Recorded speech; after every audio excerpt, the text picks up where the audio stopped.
Bonsoir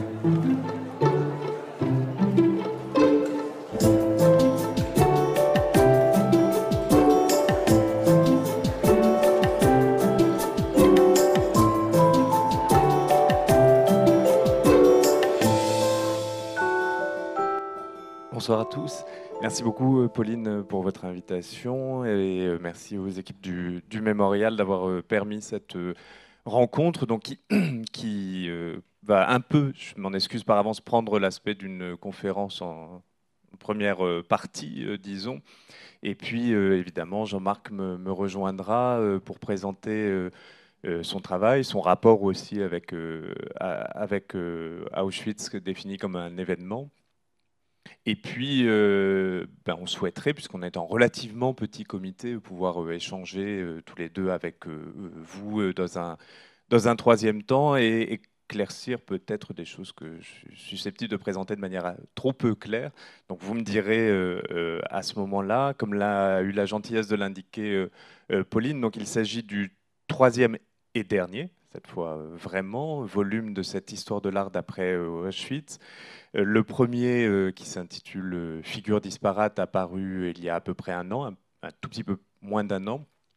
Le deuxième, Figures disparues, en octobre dernier. Et le troisième, le 4 avril prochain, et qui s'intitule donc Configuration. Pour présenter rapidement le projet, il y a quelque chose d'un peu contre-intuitif, puisque Figures disparates porte essentiellement sur des représentations du corps humain avant Auschwitz, c'est-à-dire jusque dans les années 1930, en balayant de manière assez large, puisque je remonte à la Renaissance italienne jusque donc, aux années 30. Figures disparues, le deuxième volume se concentre, lui, davantage en réalité sur des œuvres réalisées pendant la Seconde Guerre mondiale et dans l'immédiate après Auschwitz, jusque en gros dans les années 1950-1960.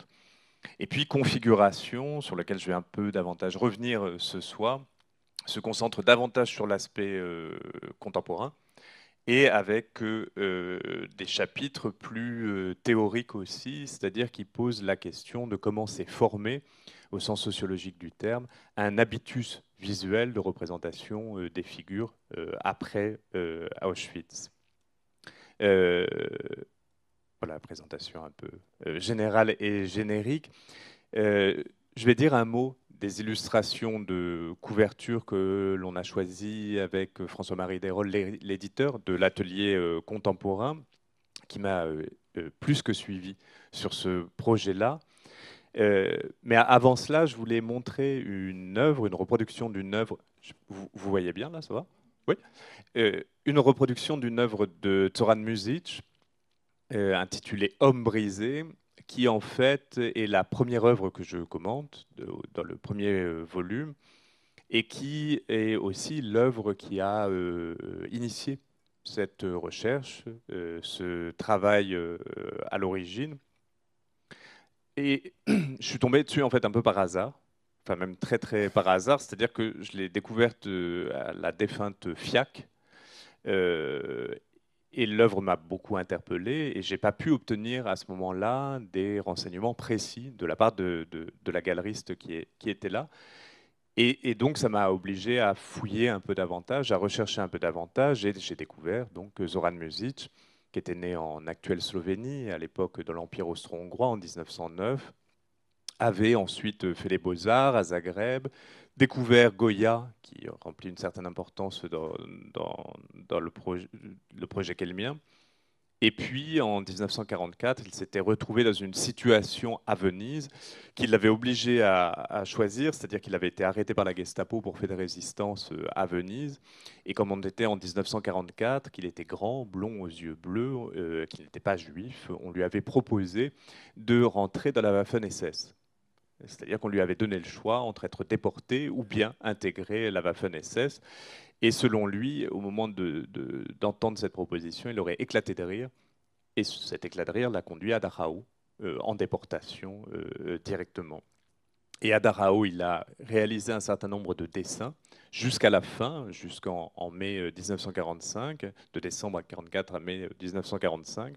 Et puis il a oublié à peu près totalement ses dessins, même si quelque part il s'en souvenait, et ils ont ressurgi à la toute fin des années 1960 dans une série que certains, j'imagine, connaissent, qui s'intitule Nous ne sommes pas les derniers, qui est une série graphique, gravée et également peinte ici. Il est revenu au début des années 80 à cette série, mais ce qui m'intéressait, ce qui m'interpellait, c'était la façon dont, quand il représente un homme brisé comme ça en 1998, eh bien, on peut lire dans les formes elles-mêmes que quelque chose a changé dans les formes de la représentation. Et ce qui m'intéressait, c'est pour ça que je parle d'habitus visuel, c'est comment ces changements-là se sont en quelque sorte involués dans toutes les formes de représentation du corps humain, à tel point qu'elles nous paraissent peut-être encore un peu étranges, mais qu'on s'y est habitué.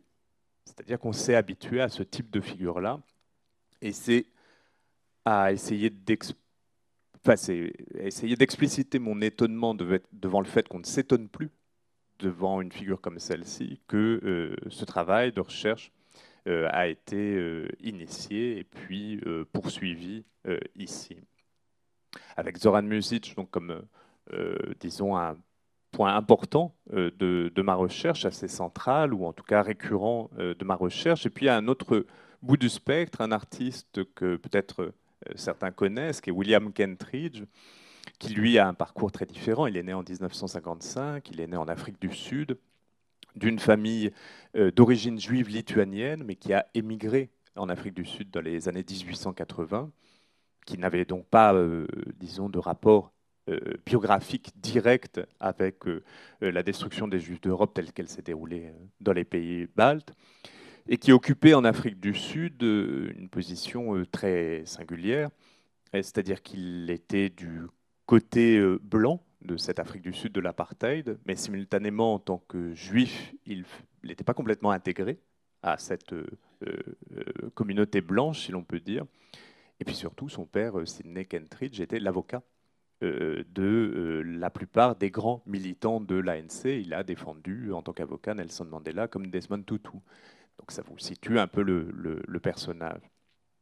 William Kentridge, lui, a fait son droit, parce que dans la famille Kentridge, dont la grand-mère était la première femme avocate d'Afrique du Sud, on n'échappait pas au droit. Et puis ce qu'il passionnait, c'était le théâtre, le mime. Il est venu en France apprendre le mime.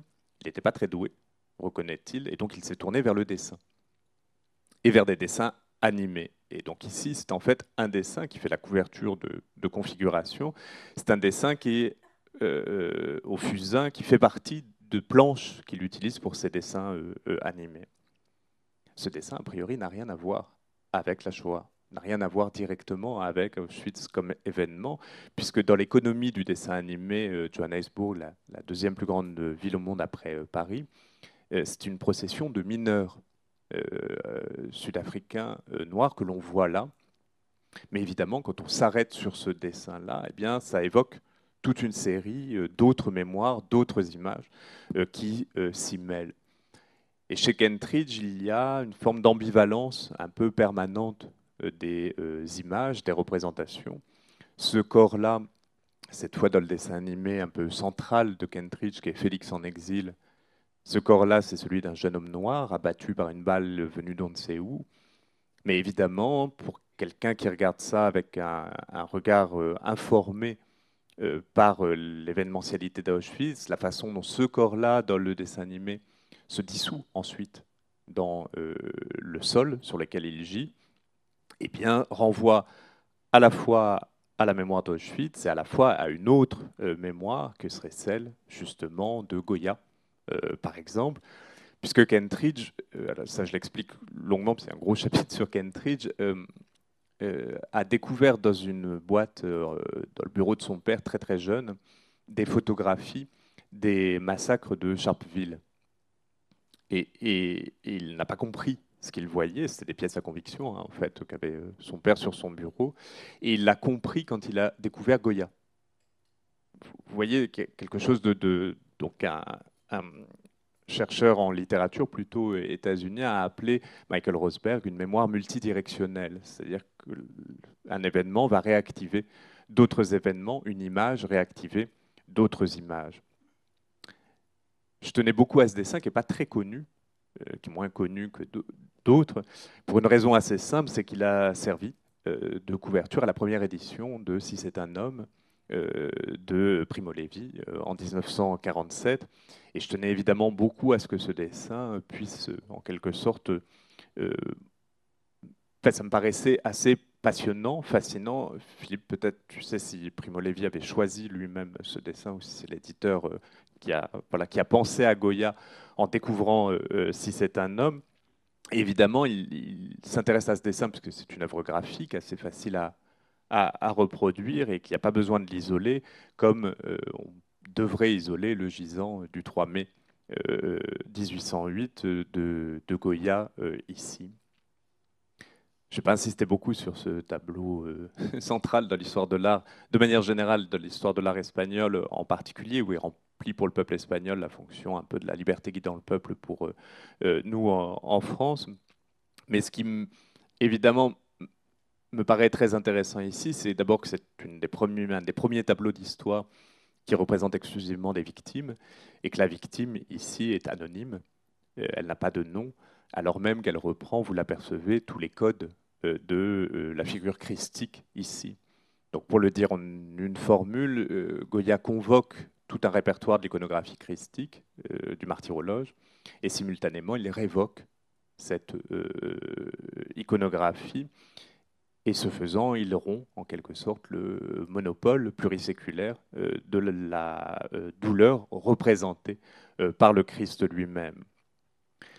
Si l'on s'approche un tout petit peu, vous apercevez que Goya représentait le stigmate dans la paume droite de la figure. Ben, c'est-à-dire que c'est le Christ et en même temps ce n'est pas le Christ. C'est un processus de convocation-révocation qui est très très courant dans la littérature concentrationnaire de manière générale. C'était l'enfer de Dante. Et puis la phrase d'après, c'était pire que ça. On convoque un imaginaire commun et simultanément on le révoque pour montrer qu'il y a quelque chose de l'ordre de l'incommensurable ici. Pour Pablo Picasso, la lumière étrange de la lanterne du premier plan, c'était la lumière de la mort, le jet de la mort sur la figure ici.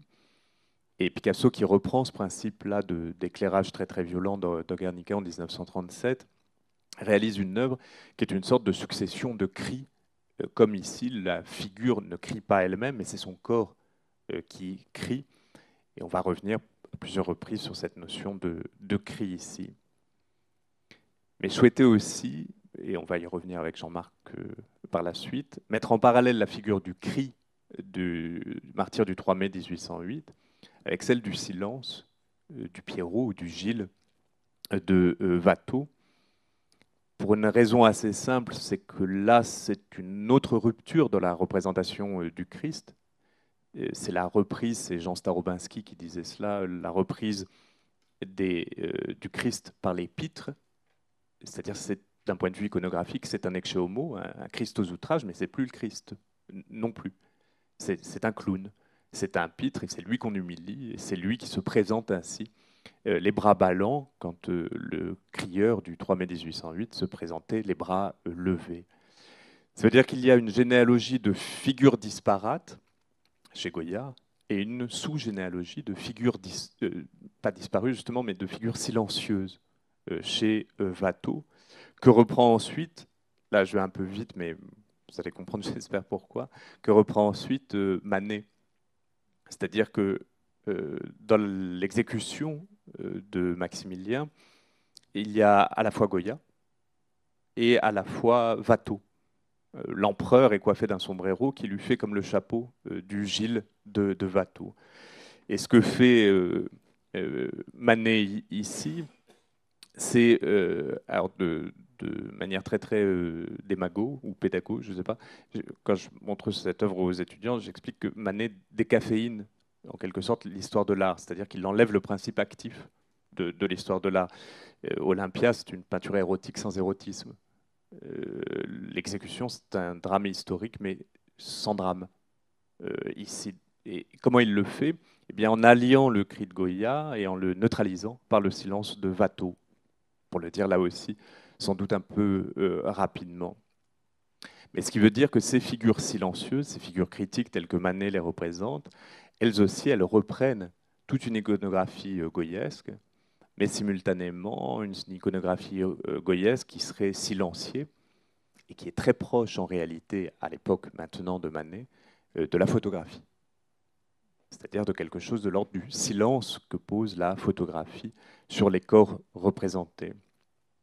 Dans Guerre civile en 1871, ou bien en photographie réelle cette fois, dans une image extrêmement connue aux États-Unis de la guerre civile états-unienne, sous-titrée Une récolte de la mort de Timothy O'Sullivan et Alexander Gardner en réalité, et qui est une des photographies les plus posées de la guerre civile états-unienne. On imagine même qu'ils ont remis en forme en quelque sorte les cadavres, mais qui introduit quelque chose qui va être essentiel pour les États-Unis ensuite et pour la culture américaine, c'est que les États-Unis n'ont pas de tradition de la grande peinture du type tableau de bataille.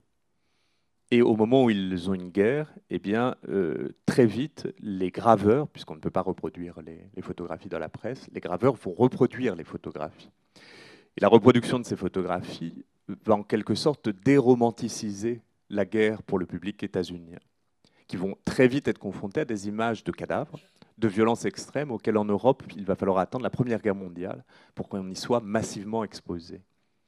Autrement dit, un demi-siècle avant les Européens, les États-Unis ont été confrontés à une violence visuelle extrême parfois.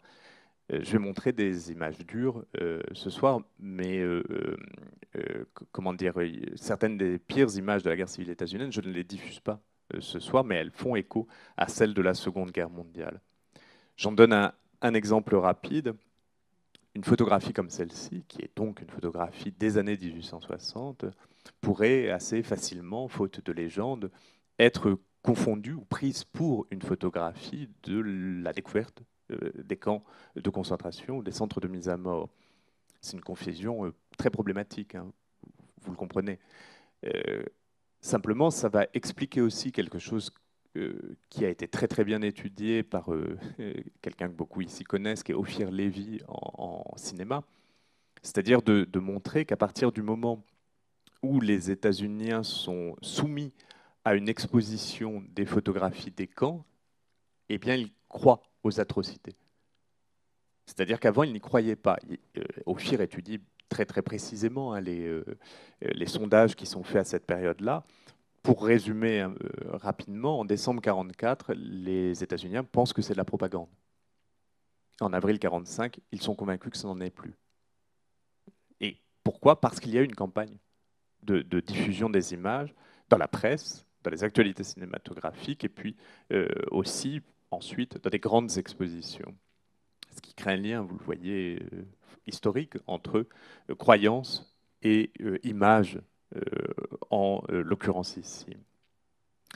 Alors les images les plus dures, je vais essayer de ne pas vous les diffuser trop longtemps.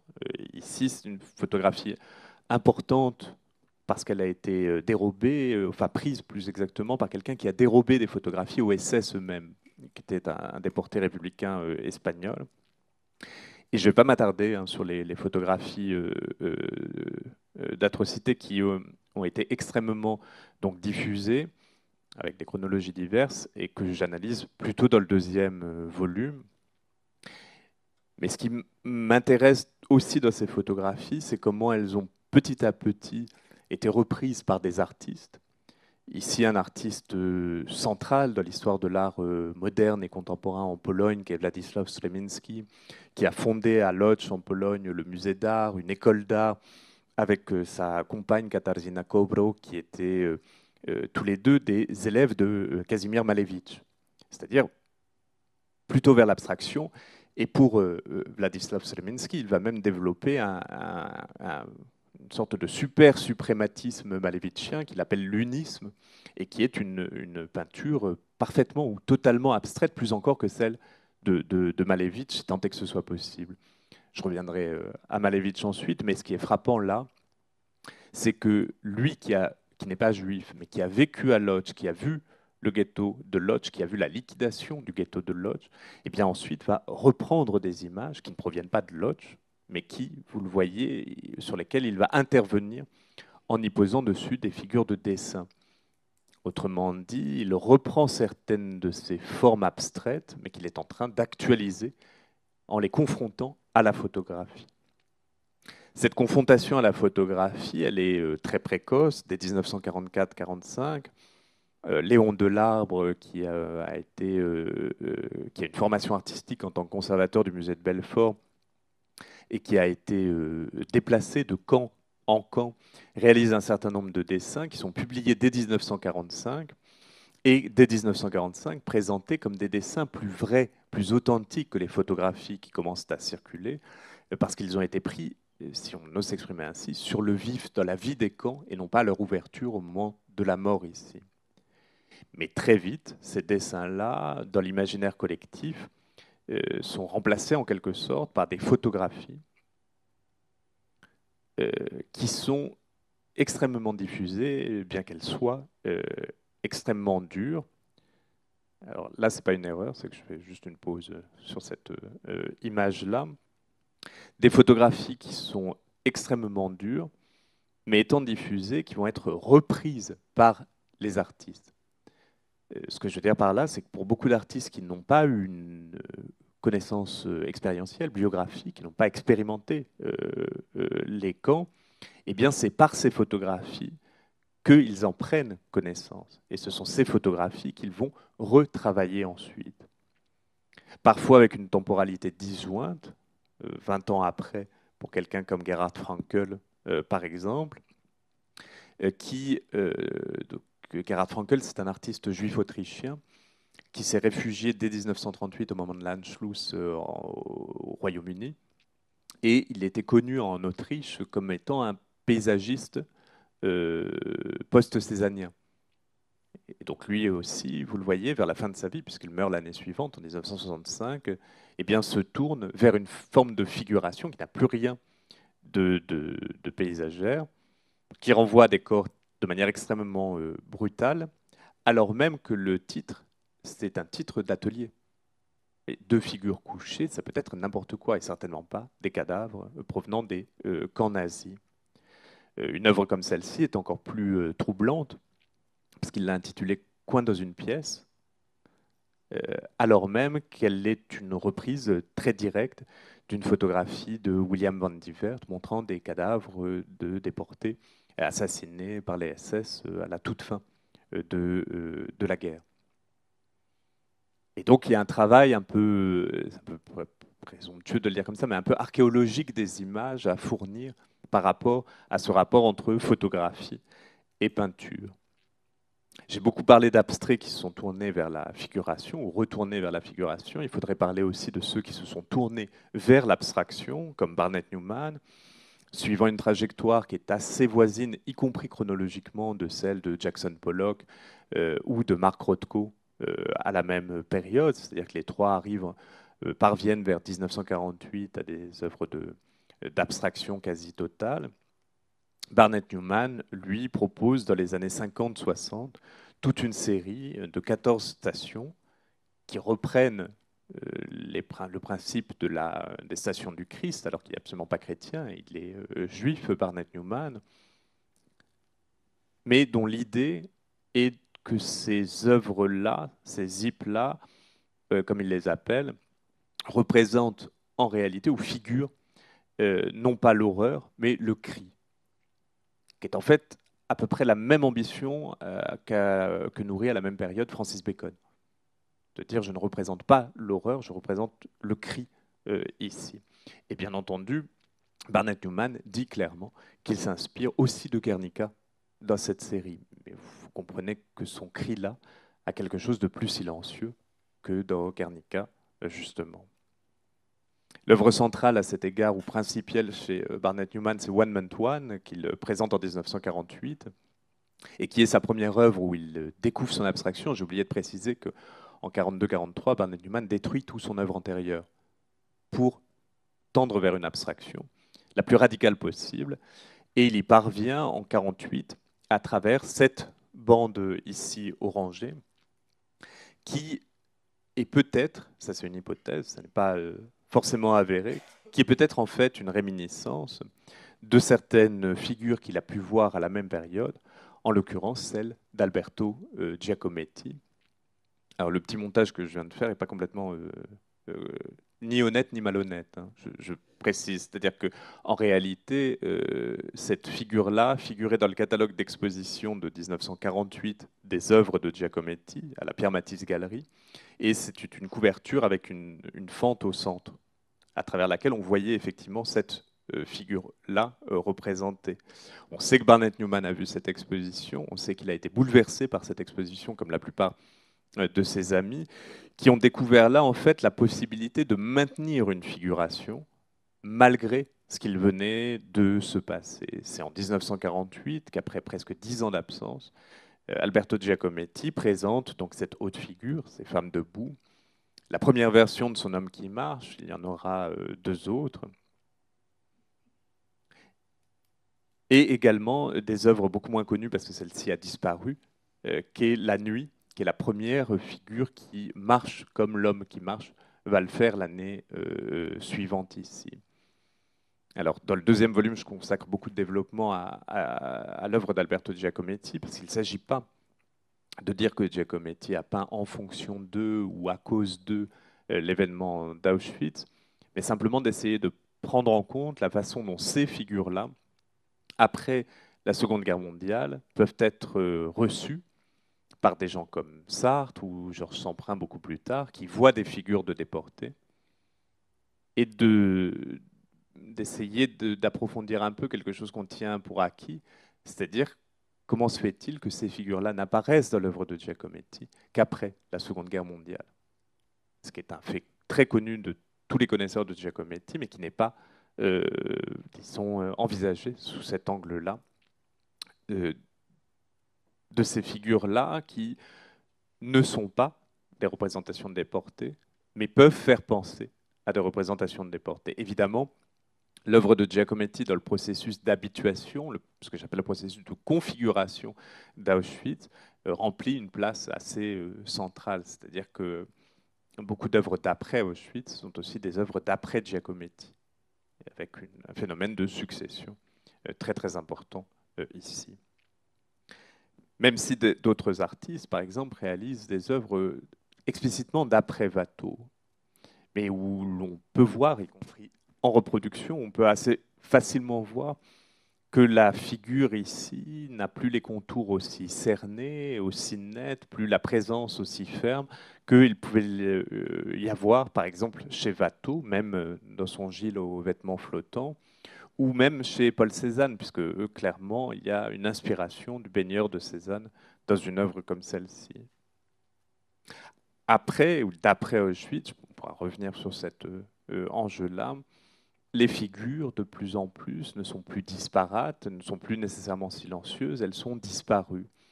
Alors on peut, de manière un peu pédante, les dire anadiomènes, c'est-à-dire sortons de l'onde et retournant à l'onde comme Vénus ici, parce qu'il y a énormément de figures de baigneurs dans l'art d'après Auschwitz. Mais ces figures-là, elles ne sont plus des Vénus, elles n'ont plus la puissance ou la présence des Vénus en question.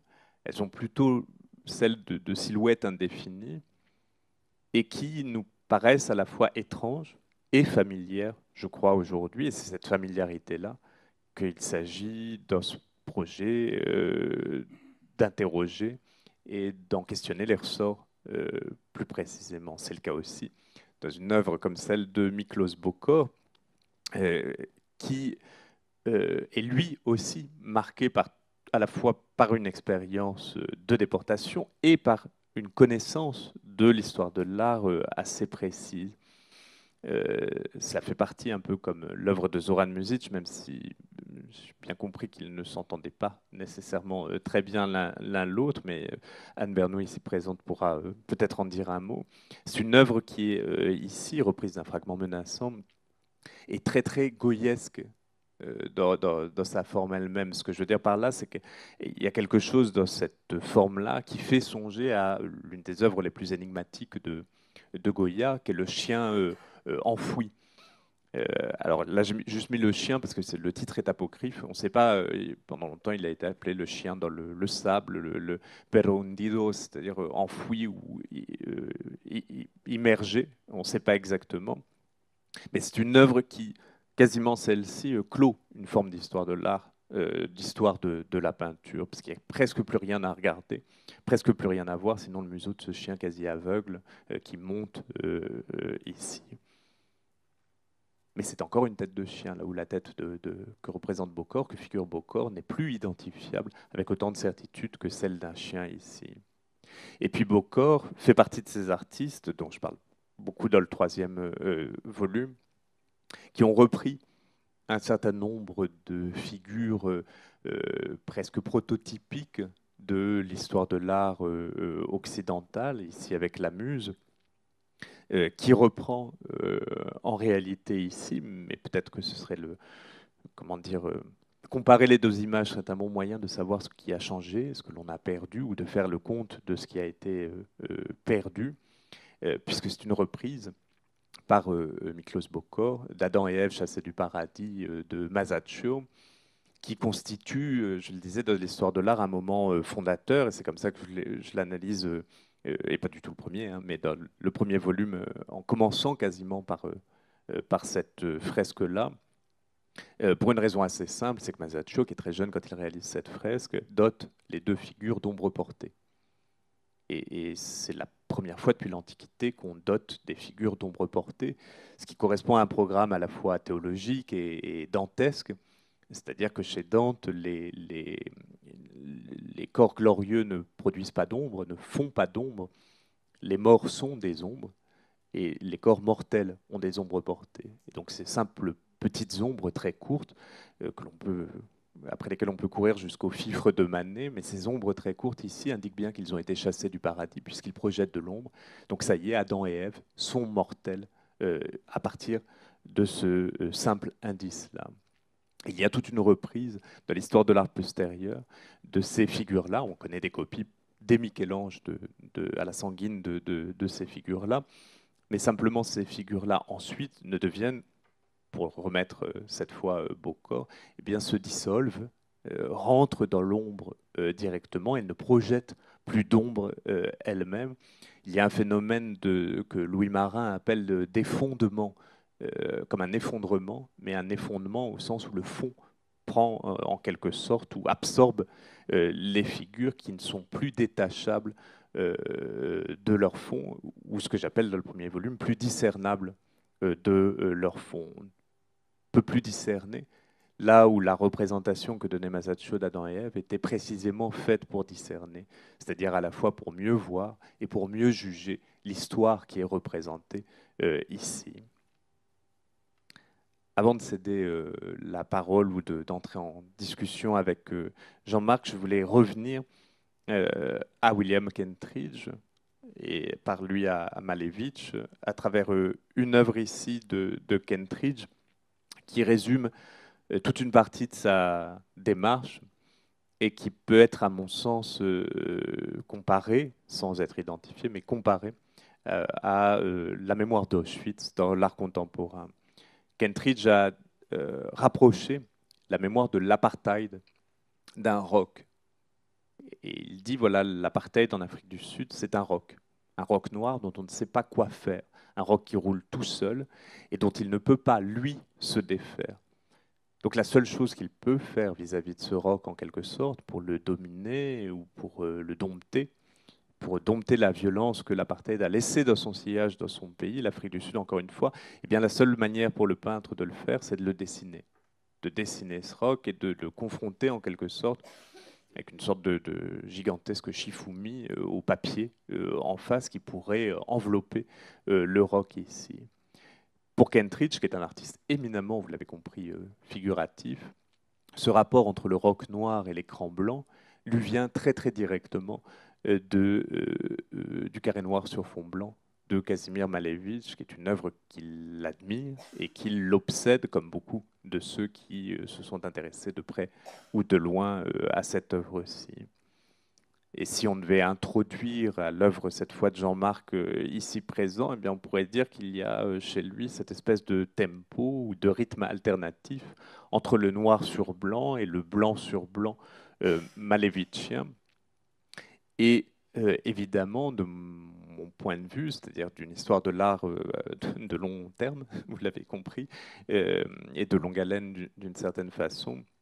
Ce rapport-là à une figure comme celle de Malevich et le rapport qu'entretient l'art de Jean-Marc avec la mémoire d'Auschwitz, eh bien, elle ne pouvait pas beaucoup mieux se représenter ou se présenter dans la peinture d'après Watteau qu'il a lui-même réalisée, d'autant qu'évidemment cette figure du Gilles de Watteau provient chez lui ou s'inscrit chez lui dans une longue suite, dans une longue généalogie qui comprend notamment toute une série qu'il a intitulée À des amis qui nous ont manqué, qui sont des reprises par lui en blanc sur blanc de dessins faits par des déportés en déportation et qui entretiennent, à mon sens, ne serait-ce que par son titre, eh bien, une affinité à la fois vis-à-vis de l'abstraction de Malevich, mais aussi par son titre, donc vis-à-vis de la figuration abstraite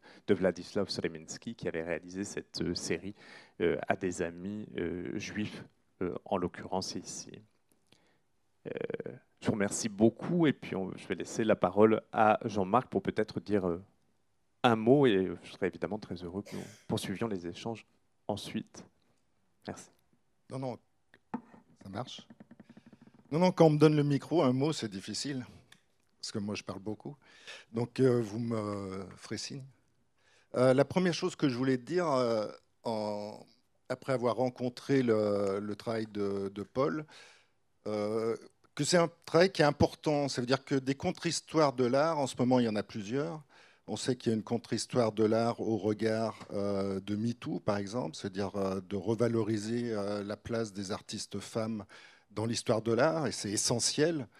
C'est essentiel tout simplement parce que je pense que ça peut paraître un peu bête de dire ça, mais qu'on n'a pas forcément entre les hommes et les femmes une même sensibilité. Donc ça veut dire qu'on n'a pas tout à fait, par aussi notre corps, et quelque part notre sexualité, un même rapport au monde, et qu'on s'est privé pendant des siècles, en fait, d'un regard sur le monde, en privant le regard des œuvres des femmes. Donc ça, c'est la première chose.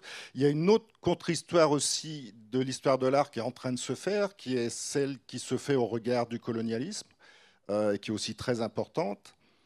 Et puis, il y a cette particularité des ouvrages de Paul, qui fait une contre-histoire de l'histoire de l'art par rapport à la question de la Shoah.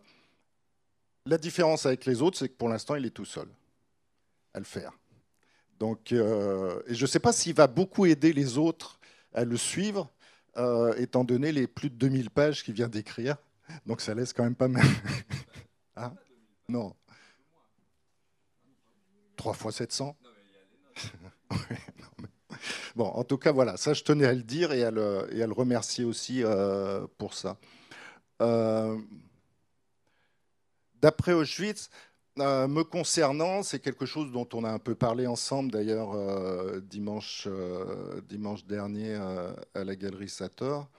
En fait, je pense que tout artiste crée par rapport à un événement, que cet événement soit un petit événement ou un grand événement.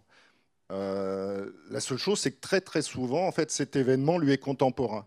Il nous suffit de prendre un exemple très connu par tout le monde, qui est celui d'Andy Warhol, et qui va générer une œuvre en fait par rapport à la société de consommation et à la société publicitaire en fait. Et puis il y a quelques artistes dont je fais partie, qui seraient plus du côté benjaminien, de Walter Benjamin, et qui sont traversés en fait par un événement qui les a largement précédés, parce que moi-même je suis né en 65. Donc ça veut dire quand même 20 ans après la libération, mais qui considère tout d'abord que le présent continue à nous traverser. Je crois que ça c'est quelque chose qui est très très important, qui est très présent dans la pensée de Walter Benjamin notamment, et que cet événement-là a été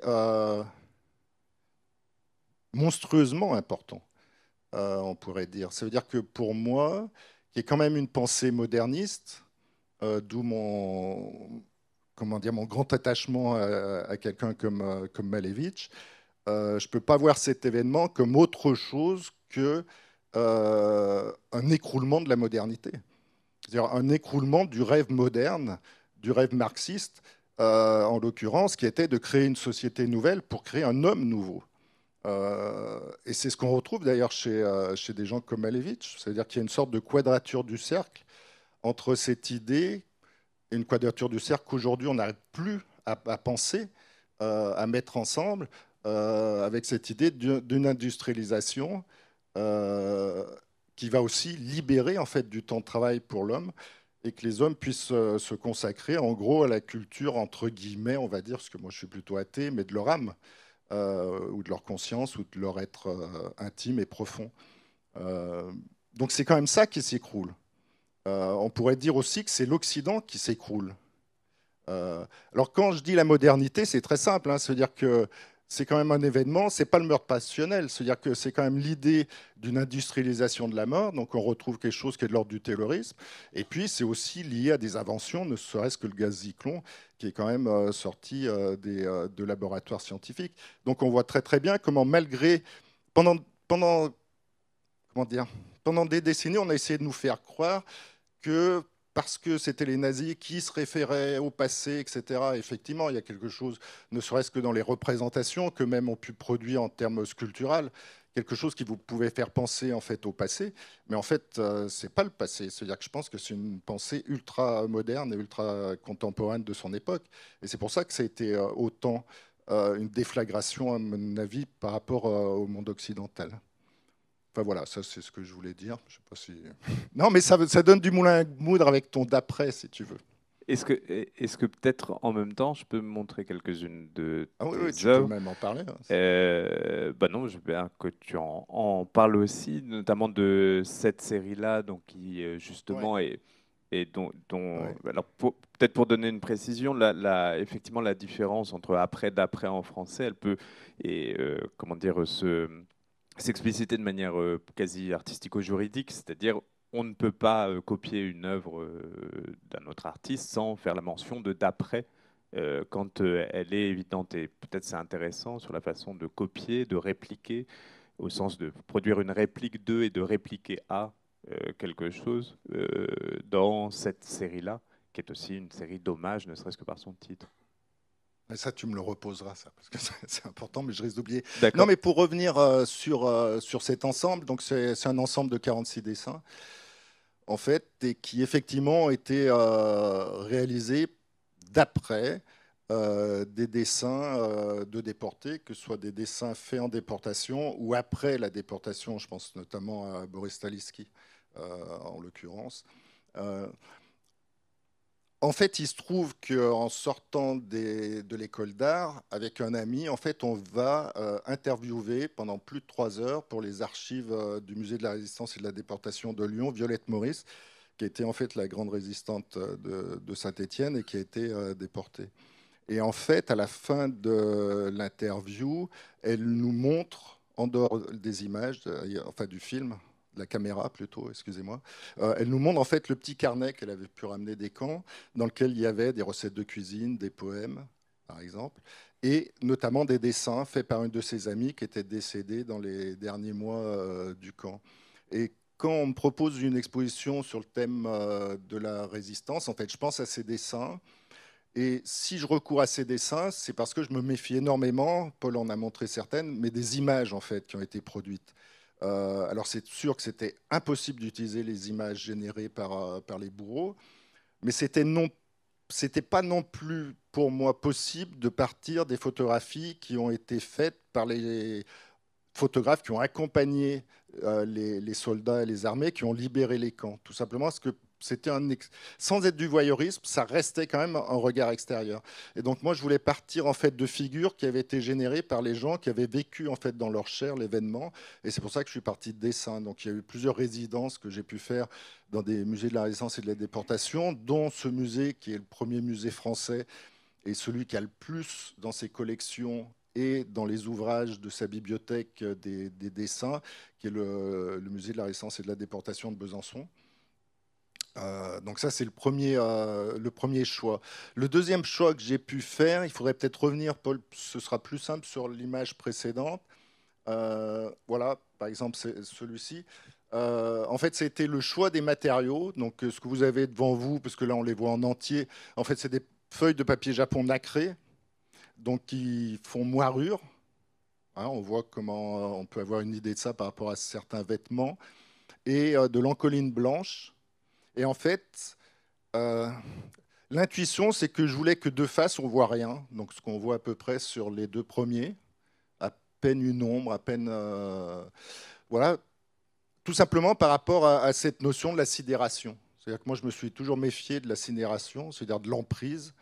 Et l'idée, c'était que finalement, il n'y ait pas de sidération de face, qu'on est face à la chose, et qu'il faille en fait se déplacer à gauche ou à droite, et suivant l'incidence de la lumière, en fait, découvrir la figure en positif ou en négatif. Cette histoire de la sidération, pour moi, elle est importante, c'est-à-dire que je pense que l'art est art, justement, quand il vient casser la sidération, quand il vient casser la fascination, et quand il laisse en fait une place de respiration, j'aurais tendance à dire au spectateur, c'est-à-dire une place de pensée, tout simplement. C'est-à-dire, ça me semble essentiel. Enfin, c'est ce qui fait que c'est de l'art, d'une certaine manière. On retrouve ça dans certains films de Tarantino, qu'il a piqué d'ailleurs au cinéma Z ou B, je me souviens plus comment on dit aux États-Unis. Je vais vous raconter, parce qu'en plus, là, vous êtes en très très bonne position. C'est-à-dire que c'est quand on regarde un film, on est au cinéma, et tout d'un coup, il y a l'assassin qui va tuer sa victime, et il se retourne face public, autrement dit face caméra, et en gros, il dit, regardez, je vais la tuer. Et à ce moment-là, quand nous, on est spectateurs, tout d'un coup, on se réassoit dans notre siège. C'est-à-dire que jusqu'à présent, on était dans le film, et tout d'un coup, on revient au réel, c'est-à-dire à notre place de spectateur assis dans un cinéma. Bon, ben moi, c'est ça qui m'intéresse en fait. C'est-à-dire comment à un moment on laisse au spectateur la possibilité en fait de penser l'image. Ça aussi, c'est très bénémin, c'est l'image pensée, tout simplement. Pour rebondir sur ce que tu disais, là tu disais que tu as travaillé sur des dessins, enfin tu as peint d'après des dessins, mais si je montre les images suivantes, tu as aussi peint d'après des photographies d'autres ordres, si on pense par exemple à cette œuvre-là. Oui, alors ça, c'est après, c'est une deuxième partie du travail, qui est un travail beaucoup plus récent, qui est des peintures sur verre, ce que vous ne voyez pas forcément ici, c'est-à-dire le support. Euh, Ici, c'est des peintures qui ont été faites par rapport à la déportation des Roms et des Sinti, qui sont très peu représentés d'ailleurs dans l'art. C'est aussi pour ça que ça m'intéressait. Et ce qui m'intéressait en fait, c'est-à-dire que les images que j'ai choisies de la déportation des Roms et des Sinti, pour le coup, c'est des images banales, dans le sens où si on ne le dit pas, en gros, on voit des gens qui attendent quelque chose. Et de toute façon, vu leurs habits, on peut pas penser à la déportation en elle-même, en fait. Et ça, c'est ce qui m'intéressait, moi.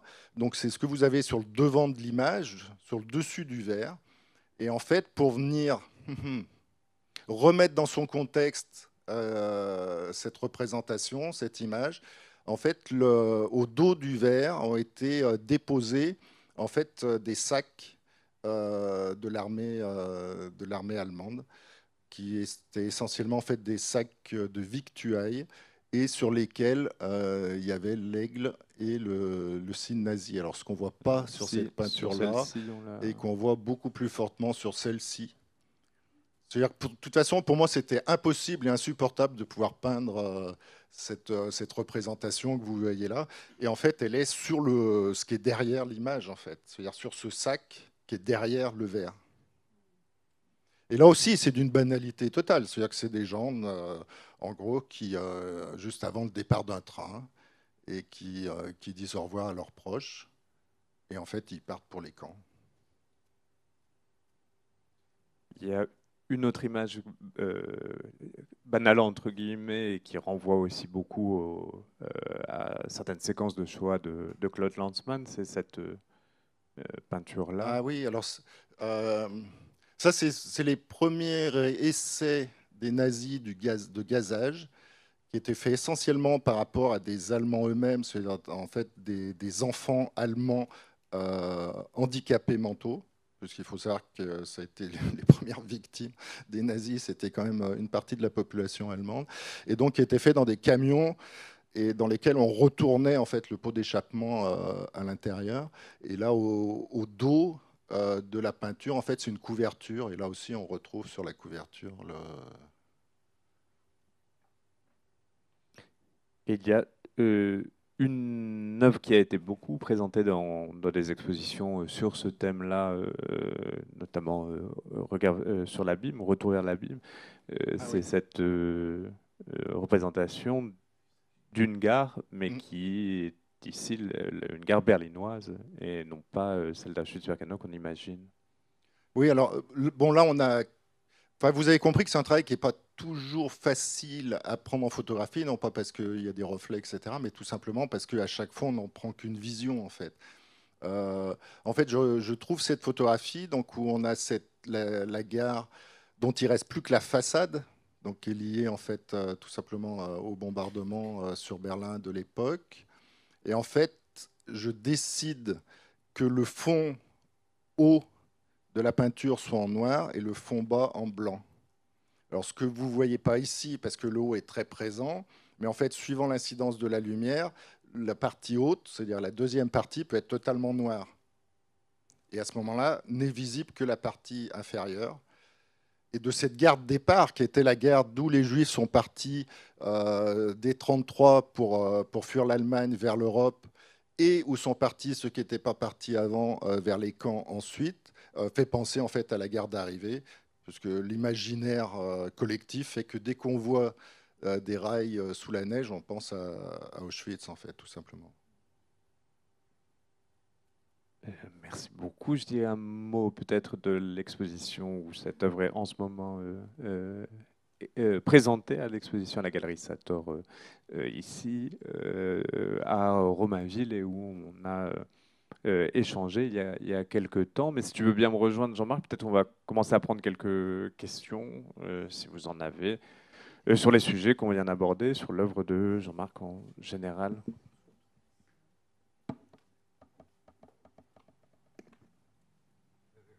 Bonsoir. Je voudrais faire un commentaire très général sur ce que vous avez dit. D'abord, votre présentation est extrêmement impressionnante. Elle balaye l'histoire d'un art, depuis Goya jusqu'à Giacometti. Et ce qui est étrange dans cette histoire, c'est que la Shoah et Auschwitz disparaît, puis réapparaît. Il disparaît avec Goya, puisque là, la Shoah est encore à venir. Il réapparaît avec Giacometti. Il redisparaît avec Warhol. Donc, il y a une espèce de va-et-vient entre la représentation et l'événement lui-même. Il y a quelque chose qui me gêne. Comme si, à un moment donné, vous utilisez la Shoah pour expliquer quelque chose, alors qu'il n'y a pas de Shoah avec Goya. Et c'est là où il y a une sorte de malentendu. Oui, oui, ben, je vous remercie beaucoup de cette question parce qu'il faut que je lève ce malentendu tout de suite. Euh, il y a une double acception du mot d'après qui est à la fois chronologique et pas nécessairement seulement chronologique. Un certain nombre d'artistes ont eu besoin, après Auschwitz, de trouver des cadres, des référents pour exprimer l'événement, pour le penser. Je citais Dante et ce rapport à Dante. Et un certain nombre d'artistes ont recouru à Goya pour arriver à faire penser ce qui venait d'arriver et qui était, pour beaucoup des contemporains, inimaginable, incompréhensible et, et non visualisable d'une certaine façon. Donc il fallait trouver des cadres visuels qui rendent cela visualisable. Et simultanément, il fallait trouver des cadres visuels qui montrent d'une façon ou d'une autre que ce n'était plus Goya, que ce n'était plus la guerre d'indépendance espagnole, que ce n'était plus les désastres de la guerre qui se déroulaient, qui venaient de se dérouler, que oui, les Français avaient massacré des civils en Espagne, mais qu'il ne s'agissait pas de l'extermination de tout un peuple ici. Et donc, on convoque et on révoque simultanément. On a besoin de cela. Il nous faut des cadres communs pour arriver à se représenter ce qui potentiellement n'est pas représentable. Euh, la différence entre des figures disparates telles que celles de Goya et des figures disparues, eh bien, c'est que On peut représenter la guerre, on peut représenter les morts à la guerre par millions, et on l'a vu après la Première Guerre mondiale, que je n'ai pas évoquée ce soir, mais si on pense à Georg Gross ou à Autodix par exemple, on peut représenter des corps détruits, autrement dit, mais comment on représente des corps disparus? Là, il y a une vraie difficulté. Et quelque part, la disparition de la figure humaine prend en charge, d'une certaine manière, la disparition de corps par millions. Puisque, comme vient de l'indiquer aussi Jean-Marc, la destruction de tout un peuple, de sa mémoire, crée un blanc, un vide, une espèce de silence fracassant. Donc soit on considère qu'il n'y a que ce silence, soit on considère que le silence est aussi une réplique à ce vide-là. Et donc c'est pour ça que je m'intéresse aussi bien à des artistes qui ont pu représenter assez directement, où le d'après est assez compréhensible, immédiatement compréhensible, et des artistes qui ont représenté de manière très très indirecte. Barnett Newman, c'est une œuvre d'après Auschwitz en un sens très lâche du mot d'après. Par contre, faire l'économie totale de, de, de, de l'interprétation de l'œuvre de Newman par rapport à Auschwitz, c'est un problème aussi. C'est-à-dire que pendant des années, le discours dominant en histoire de l'art moderniste, c'était que tous ces artistes n'avaient fait que réaliser l'essence du médium, c'est-à-dire la peinture devant devenir plane et abstraite. Et c'était une réalisation téléologique du dessin de la peinture. C'est pas faux, mais c'est pas suffisant. C'est sans doute pas le seul facteur qu'il fallait prendre en compte pour comprendre l'émergence de la peinture abstraite new-yorkaise chez des artistes comme Rothko, encore une fois Pollock ou Newman. Et même chez le grand théoricien de l'art new-yorkais qui a théorisé justement cette évolution de la peinture, Clément Greenberg, et bien, il faut aussi prendre en compte la façon dont Greenberg, en tant que juif new-yorkais, a pensé cet aspect-là dans le contexte justement de la montée des totalitarismes. Puisque le premier grand texte de Greenberg s'appelle Avant-garde et kitsch, et c'est une critique directe du kitsch hitlérien. Et donc à ses yeux, l'avènement d'une peinture abstraite est une réplique au kitsch hitlérien. Et ça, c'est quelque chose qui est insuffisamment rappelé quand on présente l'évolution de la peinture abstraite moderniste. Donc il y aurait une méprise à considérer que d'après est une conjonction de causalité. Ça, bien entendu, voilà, il y a de longs développements au début du premier volume sur qu'est-ce que ce d'après vient faire. Mais il faut quand même le penser, même s'il y a quelque chose de difficile à penser, il faut quand même arriver à le penser. Je ne sais pas si je réponds à votre question.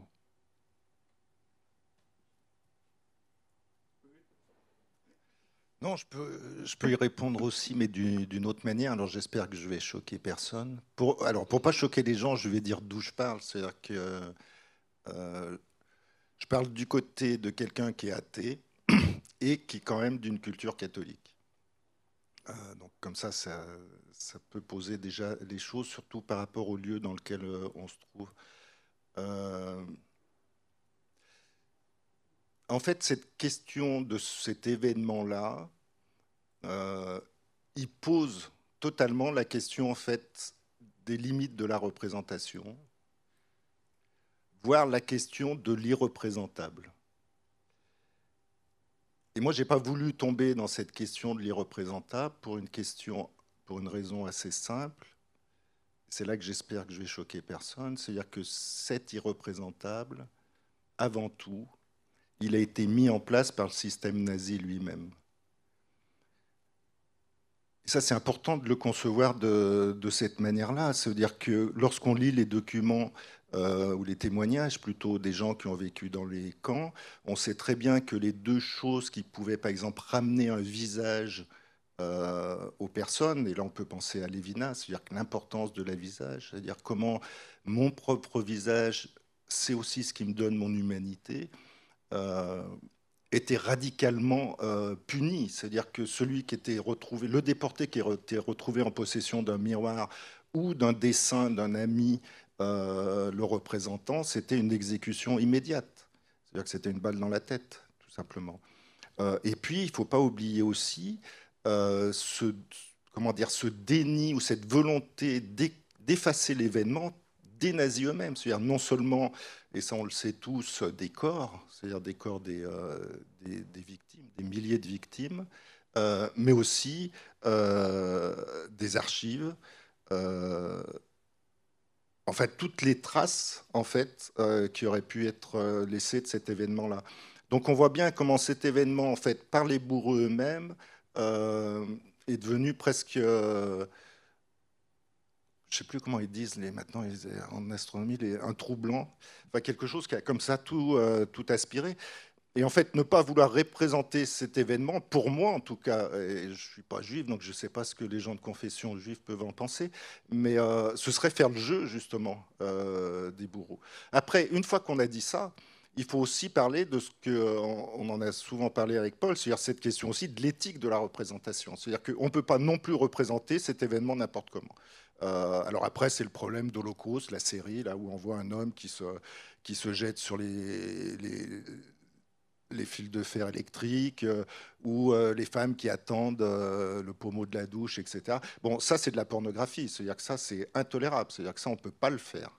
Voilà. Et on voit bien, par exemple, le parti pris de Lanzmann, très, très radical par rapport à ça. C'est-à-dire qu'il dit, tout d'un coup, j'ai pas à faire de mise en scène. C'est-à-dire que toute mise en scène est impossible, en fait. Donc on voit bien comment cet événement était aussi très, très important, en tout cas pour les gens qui sont du côté de l'image, c'est-à-dire la manière dont il a réinterrogé la possibilité même de l'image, en fait. Enfin, voilà. Oui, si je peux rebondir, parce que peut-être ça répondra de manière un peu plus satisfaisante à votre question. Il y a toute une partie que je décrivais comme théorique dans le troisième volume, qui est en fait de la théorie critique, très marquée par Adorno et assumée comme telle, et qui en fait, où j'essaye de faire une distinction qui me semble importante entre un art que je qualifie de mémorieux, puisque c'est un terme que l'on a oublié du vieux français, mais qui existe en français, c'est-à-dire cet art d'après Auschwitz, évidemment dans lequel j'inclus l'œuvre de Jean-Marc, c'est-à-dire un art qui se souvient de quelque chose, on en a parlé, de l'ordre de la dette, et d'une dette inappurable, et un art oublieux. Je donne peu d'exemples d'art oublieux, mais quand je parle d'un art d'après Auschwitz, il est évident que c'est lié aussi à un certain nombre d'artistes qui se sentent manifestement concernés par ça. L'immense majorité des artistes contemporains ne se sentent pas nécessairement concernés par ça. Il y a plein d'œuvres qui sont parfaitement oublieuses. Être mémorieux crée une forme de gêne, être oublieux crée une forme de sans-gêne. Et il y a tout un art qui expose des corps comme on le faisait avant Auschwitz. Ça, c'est un vrai problème. Et la question, elle est soit adornienne, la célèbre question de savoir s'il est barbare de faire de la poésie après Auschwitz. Elle est aussi celle de Roland Barthes, quand il dit être moderne, c'est savoir ce qu'il n'est plus possible de faire. Et c'est très intéressant parce que Barthes, contrairement à Adorno, ne prononce jamais le mot Auschwitz. Il parle juste après que la raison pour laquelle on ne peut plus faire comme avant, savoir qu'il n'est plus possible, ce qu'il n'est plus possible de faire, il dit c'est lié à une conjonction de faits historiques. Ce qui est assez typique de Barthes, de dire il y a plein de faits, mais je ne vais pas dire lesquels. Et je crois qu'un certain nombre d'artistes, d'après Auschwitz, justement, eh bien, se caractérisent par cette conscience-là qu'il y a eu cet événement et qu'il s'agit de plein de manières de le prendre en compte. Mais arrête de causer, est-ce qu'il y a d'autres questions? J'en prie. Bonjour, merci beaucoup d'abord de votre passionnante présentation. Je suis très impressionnée par l'ampleur de ce que vous envisagez. Je dois dire que je suis incapable pour l'instant d'émettre des jugements. Il faudrait vraiment se plonger dans vos livres. Intuitivement, j'aurais un peu la même réaction que celle que Emmanuel Krug tout à l'heure a évoquée. Je le dirais aussi tout simplement, ne serait-ce que par le titre. Il me gêne beaucoup de voir, d'entendre qu'on parle d'une histoire de l'art d'après Auschwitz, alors que pour n'évoquer que les œuvres de déportés, reprises, réappropriées, par exemple, par Jean-Marc Serino, il s'agit en fait de survivants des camps de concentration qui ne sont évidemment pas les camps d'extermination. Et c'est une chose que, hélas, on oublie de plus en plus aujourd'hui et qu'on ferait bien de rappeler davantage. Donc, je suis gênée par ce titre, je ne vous le cacherai pas. Bon, je n'en dirai pas plus pour l'instant. Et vous avez commencé par nous faire une comparaison, mais vous avez évoqué donc justement Zoran Muzic et ensuite Miklos Bokor. Vous avez évoqué effectivement les relations difficiles qui étaient entre ces deux artistes, qui se sont retrouvés par la volonté d'Alain Tapier à l'époque, au milieu des années 90, dans une grande exposition à Rouen. Et deux artistes qui ne se sont pas du tout parlé, qui n'ont rien échangé. Comment ? À Caen À Caen, pardon, à Caen. Oui, excusez-moi, Rouen, oui, à Caen. Et deux artistes qui ne se sont pas parlé du tout, par un refus systématique de Miklos Bokor, qui ne voulait pas engager de rapport avec Zoran Muzic. Car pour lui, ce qui était intolérable et ce qu'il ne pouvait pas supporter, c'est que l'œuvre de Muzic, qui l'avait rendue célèbre, celle Nous ne sommes pas les derniers, était faite en fait en rapport avec ses dessins qu'il avait faits au camp lui-même, en particulier en avril 1945, au moment ou juste après la libération, donc début mai.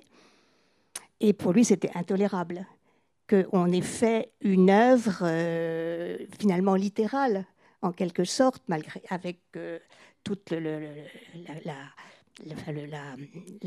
travail artistique évidemment de Muzic, mais d'une œuvre qui était littérale. Or, pour lui, il était impossible de représenter de manière littérale. Et lui-même, vous avez évoqué là des œuvres très différentes, vous avez montré des œuvres très différentes. Une œuvre qui fait partie de ses dessins extrêmement intimes, secrets, qu'il ne montrait à personne, qu'il a commencé à faire à partir de la fin des années 60, pendant 20 ans. Et c'est seulement à la fin des années 80, effectivement, qu'il a commencé à faire ces grandes peintures à l'huile qu'il acceptait de montrer. Voyez, donc il y a je pense que c'est tellement complexe, effectivement. Il faudrait suivre le parcours de chaque artiste pour comprendre à quel moment de leur parcours, à quel moment du cycle de mémoire qui est le leur, effectivement, on peut ou on ne peut pas accepter. Et il faudrait aussi évoquer la réception qui est possible ou impossible à certains moments. Voilà, donc c'est très, très, très complexe. Mais bon, j'étais très impressionnée par votre présentation. Je vous remercie beaucoup. Oui, alors pour vous rassurer ou vous inquiéter, je ne sais pas, en particulier dans le deuxième volume, il y a des très longs développements monographiques sur Zoran Muzic, sur Alberto Giacometti ou sur Francis Bacon, par exemple, où j'analyse naturellement et les conditions de production et les conditions de réception de leurs œuvres, pas seulement au moment des premières grandes expositions, mais évidemment sur le long terme. Mais votre remarque est effectivement très, très importante, c'est-à-dire que j'aurais dû m'en expliquer dès le début pourquoi Auschwitz et pas Shoah. Et l'enjeu est précisément là. C'est-à-dire que Auschwitz, c'est la mémoire qui inclut, le toponyme que j'utilise, c'est la mémoire qui inclut la Shoah de manière centrale, mais aussi le génocide des Roms d'Europe, mais aussi les déportés, ce qui est un problème d'un point de vue historique, qu'on me comprenne bien, ce qui n'est pas forcément un problème du point de vue de l'histoire de l'art. Je m'explique. Les artistes qui, par exemple, reprennent des photographies des camps après la guerre ne prennent sans savoir s'il s'agit de morts juifs ou pas. Et donc il y a un grand mélange. Après la Seconde Guerre mondiale, il y a un grand mélange, et c'est assez connu de l'historiographie, qu'il n'y a pas de spécificité du génocide des Juifs d'Europe qui est reconnue dès après la guerre. Mais simplement, ce grand mélange va donner un imaginaire.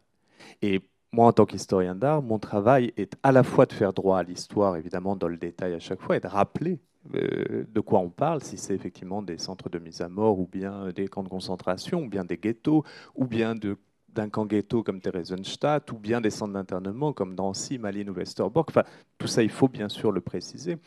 Par contre, du point de vue de la réception, du point de vue des artistes à l'époque, ils ne font pas nécessairement à ce moment-là ces distinctions-là. Et donc moi, je dois tenir compte du brouillage dans lequel ils évoluent de temps à autre à ce moment-là. Les mémoires se mêlent à défaut de se confondre parfois. Les représentations s'enchevêtrent. Et c'est l'enchevêtrement de ces représentations qui va donner lieu à une histoire de l'art d'après Auschwitz, qui n'est pas effectivement une histoire de l'art d'après la Shoah, qui n'est pas une histoire de l'art d'après le Porajmos, qui n'est pas une histoire de l'art d'après simplement les déportés politiques, par exemple. C'est de comprendre comment effectivement la centralité du génocide des Juifs d'Europe a eu lieu dans un contexte qui fait qu'après la guerre, on ne l'a pas complètement saisi et en même temps, on a assez rapidement saisi de quoi il s'agissait. C'est très compliqué, vous avez parlé de complexité très très souvent, d'opérer cette distinction-là sans opérer justement des séparations qui feraient tort à ce qui s'est passé à l'époque.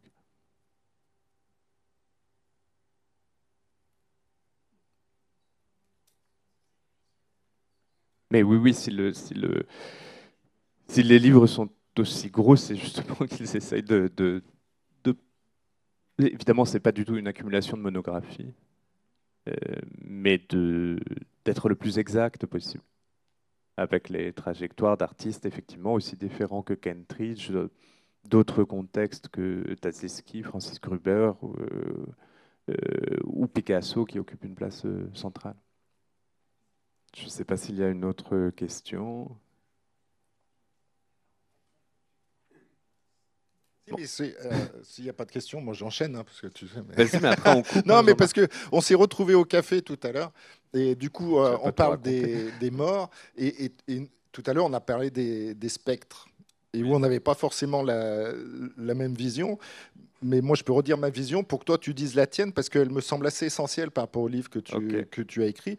C'est-à-dire que moi, et ça serait une belle fin de finir sur les spectres. C'est-à-dire que moi, les spectres, je les ai toujours plutôt vus à l'aune de... Comment dire quel exemple je t'ai donné tout à l'heure? Shakespeare. Ah oui, de Shakespeare, pardon. Et donc le spectre du père, c'est-à-dire celui qui vient demander des comptes, en fait. Et c'est ce qu'on retrouve d'ailleurs d'une certaine manière, cette idée du conte, chez Derrida dans le spectre de Marx.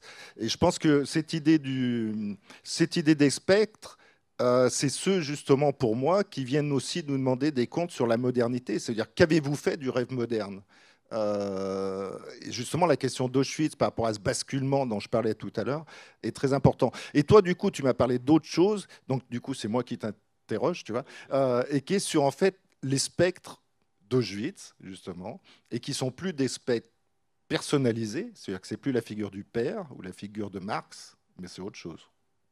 Oui, il y avait deux choses, c'est que les spectres, disons, d'après Auschwitz, pour le dire encore de cette façon-là, je nais dans l'extrait que tu citais, parle de l'immense peuple des morts. Ces œuvres sont dédiées à l'immense peuple des morts.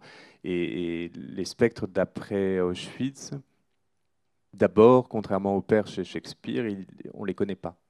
C'est-à-dire qu'ils sont immenses. Il y en a trop. Il y en a énormément dont Yad Vashem, toujours aujourd'hui, n'a pas le nom. Et donc, ce ne sont pas des spectres individuels qui viennent demander des comptes à des individus, c'est que nous sommes en quelque sorte hantés par des spectres qui nous demandent des comptes que l'on ne peut pas apurer. On a discuté récemment à l'EHESS avec Sokofai qui parlait justement au Cambodge de comment les Cambodgiens d'aujourd'hui essayent de conjurer les spectres d'autrefois qui ne sont pas morts de manière cuite, comme disent les anthropologues, mais qui sont des morts restés crus. Donc comment on les conjure, ces spectres-là? Donc ça, c'est un aspect, comment vivre avec un peuple de spectres, l'immense peuple des morts. Et puis il y a un autre aspect qui n'est pas terrible pour terminer, c'est que quelque part, dans l'histoire de l'art et dans les représentations, et en tout cas dans les commentaires sur l'histoire de l'art, la figure du spectre me semble un peu trop rassurante. C'est-à-dire que il y a des fantômes, il y a des spectres, et on oublie justement un peu quelque chose qui n'est pas une figure, selon Jean Kelevitch, qui est l'antonyme même de la figure, qui est le cadavre. Donc on oublie en quelque sorte que les spectres viennent de cadavres. Et un cadavre, ça ne se conjure pas. Un cadavre, on négocie pas avec, c'est là. Et dans une certaine mesure, il y a eu une évolution ou une involution depuis les cadavres d'Auschwitz vers des spectres, vers des figures disparaissantes. Pourquoi? Parce qu'on ne peut pas vivre parmi les cadavres. Il faut arriver à les transformer, figuralement évidemment, en quelque chose d'autre que ça, pour pouvoir continuer à vivre. Juste pour J'étais finir. sûr que t'allais- Non, mais c'est une petite phrase, mais que j'ai souvent sortie, notamment quand j'avais fait le livre sur le génocide arménien, qui me semblait très important par rapport à la communauté arménienne. Et je disais, il faut que les cadavres sortent des placards, mais on ne les invite pas à la table pour manger le dimanche. On peut conclure là-dessus, à moins qu'il y ait une autre question. Non, il y a une dernière question. Oui, Pierre. Pour tout finir, j'ai tout bêtement oublié ma 4e question, qui était, voilà. Mais elle est très simple. Est-ce que tu arrives à voir dans les configurations le moment où s'interrompt, disons, le brouillage de toutes les situations, de tous les camps, de toutes les différences qui existent? Est-ce qu'à un moment, on voit des artistes, peut-être dans notre contemporain, qui spécifient, qui disent, voilà, c'est pas la même chose, le déporté politique, c'est pas la même chose, le camp d'extermination? Est-ce qu'on arrive à faire cette chronologie-là? Oui, mais là, pour le coup, les artistes ne sont pas distincts du reste de la population. C'est pour ça que quand tu parlais des photos, on a énormément étudié l'impact de ces photographies sur la population générale. Moi, j'ai essayé de l'étudier sur cette fragment de la population générale que sont les artistes. Donc, à partir des années 80-90, quand la spécificité du génocide des Juifs d'Europe est beaucoup plus documentée, surtout beaucoup plus diffusée, beaucoup mieux comprise de l'ensemble de la population, même si, comme vous le signaliez, Anne, il y a peut-être encore quelques efforts à faire sur ce sujet-là. Les artistes ne sont pas indemnes de ça. Après, là, tout de suite, oui, bien sûr, il y a des artistes qui, je sais pas, Tadeusz Kantor, par exemple, ou Miroslav Balka, qui sont intéressés, enfin, qui ont mis en évidence cette spécificité-là, par exemple. Mais encore une fois, c'est pas eux, et ça ne leur revient pas nécessairement, de faire œuvre de pédagogie à travers leurs œuvres. Et ça, à une époque où je ne sais pas pourquoi, et je vois très bien pourquoi, mais par exemple, on demande de plus en plus à l'art de réparer le monde, de réparer les vivants, par exemple, c'est un vrai problème de demander à des artistes de faire œuvre de pédagogie sur ces sujets-là. Et moi, la difficulté que j'ai, c'est que je dois faire de la pédagogie sur des œuvres qui ne le sont pas pédagogiques. Mais non, c'est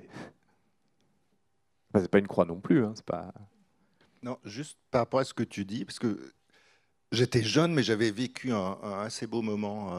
C'est l'époque où, c'est pas forcément un philosophe qui m'intéresse beaucoup, mais où Régis Debray faisait des rencontres à Mirmande. Et c'était au moment de la guerre en Yougoslavie. Et donc, lui était intervenu. Il y avait aussi des politologues qui étaient intervenus, etc. Et à un moment, il invite Ernest Pignot-Ernest, qui était dans la salle sur l'estrade, là, comme on est présents tous les deux aujourd'hui. Il lui dit, et vous, les artistes, qu'est-ce que vous avez fait? Et Pignot-Ernest lui dit, mais tu nous demandes à nous ce que vous avez fait, alors que depuis 2 heures, on se rend compte que vous n'avez rien fait. Et là, il lui raconte une histoire, c'est pendant la guerre, en fait, c'est Picasso et Matisse qui se rencontrent. Et je crois que la phrase vient de Picasso, là, il faudrait rechercher la chose. Et où Picasso dit à Matisse, si tout le monde avait fait son travail aussi honnêtement que nous, on n'en serait peut-être pas là. C'est Matisse. C'est bien pour conclure. Oui, c'est bien. C'est mieux que les spectres. Et pour pas te laisser la fin, je dis une autre anecdote qui va te faire marrer aussi. Il se passe à peu près la même situation entre Braque et Picasso au moment de l'éclatement de la Première Guerre mondiale cette fois. Et Picasso ne comprend pas comment l'armée française si prestigieuse peut se prendre une déculottée au début. Et Braque répond, nos généraux, c'est l'école des beaux-arts. Donc voilà, ça répond bien. Merci beaucoup. Ça a été un plaisir de faire cette soirée en votre compagnie. Merci infiniment. Merci.